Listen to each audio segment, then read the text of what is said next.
What happened to morals, manners, and accountability? Lately, I've been asking myself a question that cuts deeper than most. What happened to morals, manners, and accountability? I've seen things that break the heart, people mocking, intimidating, and even attacking those who are homeless, vulnerable, or simply trying to help others. I've witnessed cruelty where there should have been compassion, silence where there should have been outrage, and pride where there should have been humility. This isn't just about being rude. This is about a growing culture of malice, cowardice, and spiritual poverty. A world where cruelty is brushed off as toughness, where empathy is seen as weakness, and where accountability is replaced with denial or deflection. There are people who will go out of their way to tear others down, especially those trying to build something good. I've seen them threaten, mock, and hunt those who speak up for the voiceless, for the forgotten, for the human beings sleeping on concrete or battling demons no one else can see. But let me say this clearly, their hate is not a sign of our failure. It is a reaction to our light. We must not let them win. We must not become like them. We must not let the world numb us to cruelty or convince us that silence is safer than truth. Morals still matter. Manners still mean something. Accountability is still necessary. Let's be the ones who remember that. Let's model it even when it's hard, especially when it's hard. Because in a world gone cold, mercy is rebellion. We live in a world where cruelty is no longer shocking, it's expected, where someone can film a person in pain, post it online for laughs, and gain applause for it, where the homeless are mocked instead of helped, where someone's suffering is met not with compassion, but with contempt. Cruelty, once seen as a moral failure, is now worn like armor. People justify it as tough love, just telling it like it is, or even worse, as deserved, as if suffering is a crime and kindness is a luxury. When did we become so numb? It didn't happen overnight. It crept in quietly. When social media turned pain into performance, when outrage became entertainment, when leaders and influencers rewarded division instead of decency, when we began to confuse dominance with strength and silence with peace. And here's the hard truth. We've allowed it. By looking away, by saying that's just how things are now, by staying silent when someone gets hurt right in front of us. But cruelty thrives in silence. I've seen it firsthand, people being hunted for simply helping others, good-hearted people threatened and targeted for standing up, vulnerable people treated like they're not even human. This isn't just unkind, it's dangerous. We are building a culture where people are too afraid to care and too tired to fight back. But if we don't call it out, if we don't name it, we normalize it. And what we normalize, we become. So let's say it clearly. Mocking the homeless is not edgy. Bullying the vulnerable is not strong. Threatening people for helping others is not power, it's cowardice. We're better than this. We have to be. Because when cruelty becomes the norm, mercy becomes a revolution. And every small act of resistance, every moment of kindness, courage, and accountability matters more than ever. Compassion sounds beautiful until you live it.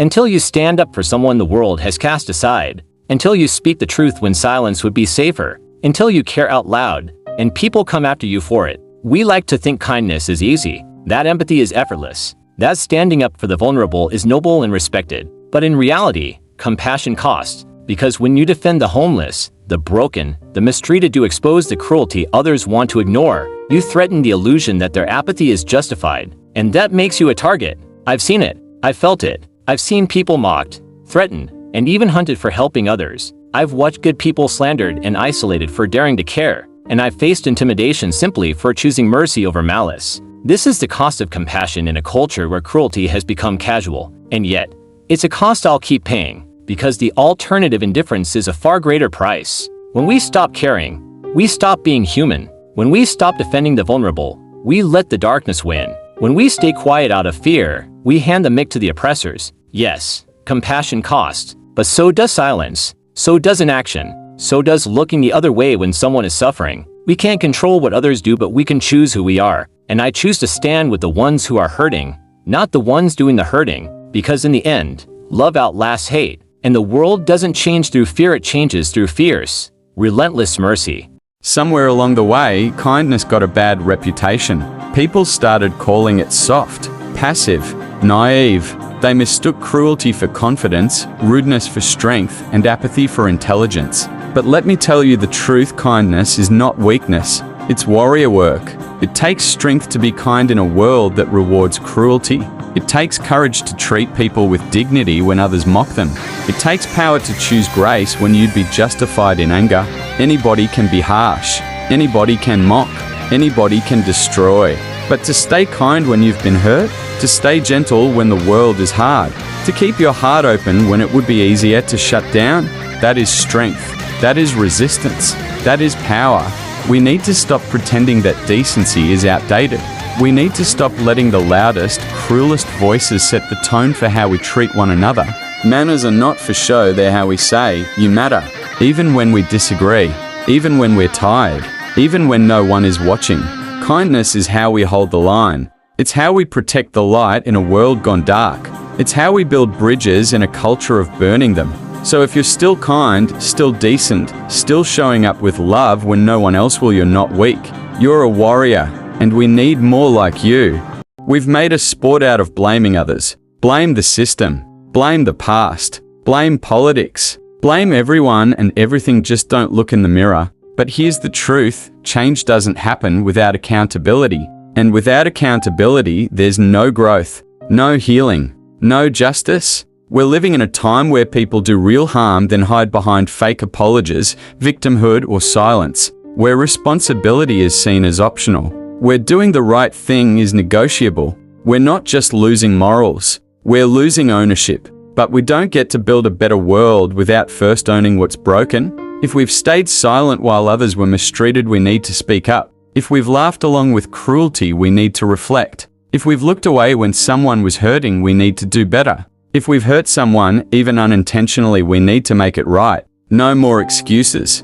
We cannot fix what we're too proud to admit. We cannot heal what we refuse to acknowledge. We cannot move forward while dragging the weight of denial. Accountability isn't about shame, it's about freedom. It's how we build trust. It's how we repair damage. It's how we prove that morals and integrity still matter. It's not too late to become the kind of people we admire, but it starts with owning our part, then choosing better. Let's stop making excuses and start making a difference.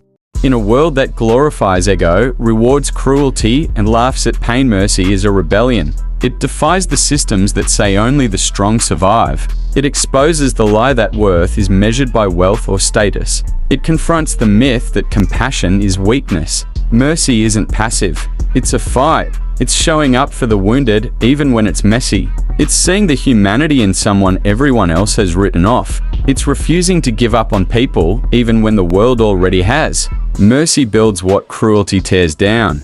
It bridges divides. It heals the broken. It stops cycles of abuse and replaces them with restoration.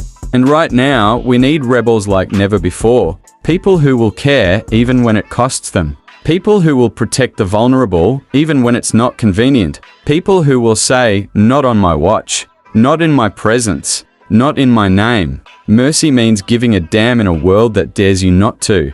It means choosing the higher road when the low road is crowded. It means standing tall with love in your heart and fire in your soul. So if you're tired of the cruelty, the apathy, the excuses, good. Let that weariness push you towards something greater. Let's be merciful, not because it's easy, but because it's right. Not because the world rewards it, but because the world needs it. Mercy is our rebellion. And it might just be the revolution we've been waiting for.